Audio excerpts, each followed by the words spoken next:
கண்ணாடி நமக்கு கற்றுக் கொடுக்கிற பாடம் என்ன தெரியுமா? நாம முன்னாடி நின்னோம்னா நம்ம குறைகளை அப்படியே சுட்டி காட்டும். கூட்டியும் காட்டாது, குறைச்சும் காட்டாது. என்ன குறையோ அதை அப்படியே காட்டும். இது மூலமா நமக்கு என்ன தெரியுது? நம்ம சொந்தக்காரங்கிட்டையோ நண்பர்கள்ட்டையோ ஒரு குறை இருந்தா உள்ளதை உள்ளபடியா சுட்டி காட்டணும். இதுதான் உன் குறை, இதை நீ சரி செஞ்சுக்கிட்டா நல்லது அப்படின்னு உள்ளதை உள்ளபடி மட்டுமே சுட்டி காட்ட வேண்டும் என்பது கண்ணாடி நமக்கு கற்றுக் கொடுக்கிற முதல் பாடம்.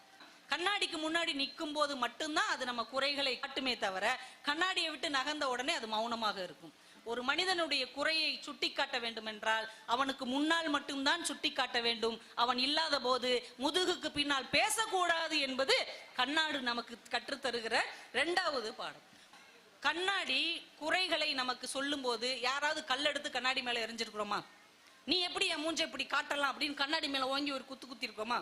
கோவப்பட்டிருக்கோமா? எரிச்சல் பட்டிருக்கோமா? அது மாதிரி தான் யாராவது நம்முடைய குறைகளை சொன்னால், இவன் தாண்டா சினிமாவில் வர்ற நம்பியார் மாதிரி முறைக்க கூடாது. நம்ம கிட்ட அந்த குறை இருந்தால் அந்த குறையை சரி செய்து கொள்ள வேண்டுமே தவிர, குறை சொன்னவர்களை எதிரிகளாக மாற்றி வெறுக்க கூடாது. கண்ணாடியை போல இயல்பாக இருக்க வேண்டும் என்பது கண்ணாடி நமக்கு கற்றுத்தருகிற 3 முக்கியமான பாடங்கள் என்பதை ஒரு கவிதை படிக்கும் போது நமக்கு இத்தனை சிந்தனைகள் விரிகிறது.